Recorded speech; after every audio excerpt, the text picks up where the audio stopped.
Look at this guy, instead of wearing his helmet, he's got it on the handlebar.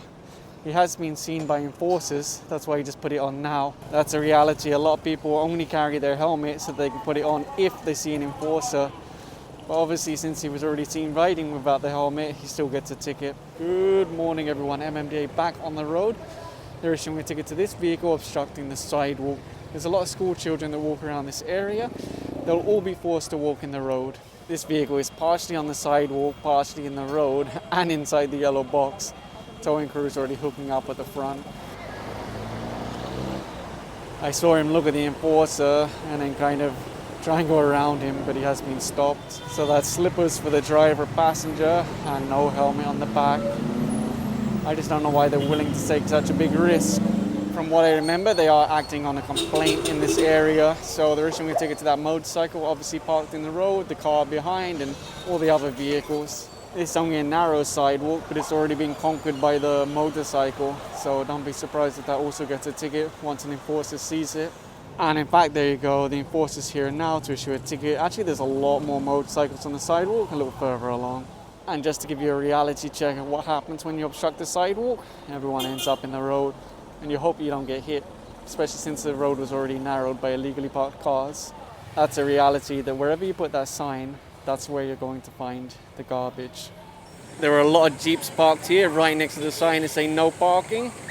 They ran over to their vehicles, jumped in and tried to drive away. That's a reality. They're parked there for however long, and only if enforcers come, that's the time they'll try to drive away. This is a huge sign that they're parked right next to, no parking. And another thing that I noticed with this Jeep, when he hits the brake, there's no lights. And that's one of the common complaints from people. How do these Jeeps keep getting their registration every year when they don't even have working lights? I even went up front, I confirmed, he's stepping on the brake, going back and forth, stepping on the brake, no lights. Anyway, the relevant tickets have been written out to each Jeep and then they'll be sent on their way. They were pretty quick to come running out. And there's a certain irony of a driving school vehicle obstructing the sidewalk. It's not that unusual, to be honest. I regularly see them issue tickets to driving school vehicles that are parked on the road, the sidewalk, and other places they're not meant to be. And that's the consequence. School children walking in the road, right? You block the sidewalk, where do people end up? In the road. And just a little further along the road, you'll see that this SUV is actually going up on the tow truck now, considered to be illegally parked. And I could be wrong, but I think this silver car was already ticketed in the past for obstructing the sidewalk. Looks like today it might get towed away. Usually when the car gets towed, that's the time that people make a change. Obviously this is the consequence when you obstruct the sidewalk. Everyone ends up in the road, and on a rainy day like today, you really don't want that. If you're not seen by the driver, you could get hit. And that rider was stopped because both the driver and passenger are wearing slippers. They have socks, but still slippers. I don't know why they don't want to wear shoes. Anyway, that's 500 pesos wasted. At least they haven't had an accident, because if you have an accident, you're wearing slippers, of course your injuries could be worse. This road looks a lot better than before. There used to be so many vehicles parked here and the Barangay were asking the team to clear it. Now there's only one.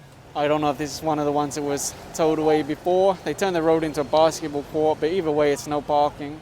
Over here you have the car on the corner, the motorcycle on the sidewalk. So obviously both of those will be ticketed and towed away if required. And the towing crew hooking up to this one now. See that big sign in the background? No parking this side. Aside from that, it's also obstructing the sidewalk. I can remember before when some people came out and said some very bad things to the barangay. They were very upset that they were clearing sidewalks, clearing the roads. I'm not saying that's related to this car, but just nearby. And if you're curious, yes, the barangay are here with the team. You see the BPSO over there. The driver already came out for this one and handed over his license, so it's only a ticket of 1,000 pesos. A lot of people don't care about the ticket. It's not until they get towed that they change where they park. And that yellow one just went up. I'm guessing it must have been on the pedestrian crossing. I'll have to see if there's a photo of that. And this is Magenhauer, another one going up here. And same thing over here. A lot of towed vehicles today. This one and the taxi behind are actually parked on a bend, which is less than ideal. Either way, the enforcer writing out the ticket and then wait for the tow truck to come in. They're actually hooking up to the taxi already. And I think this one might have been towed away before. I could be wrong though.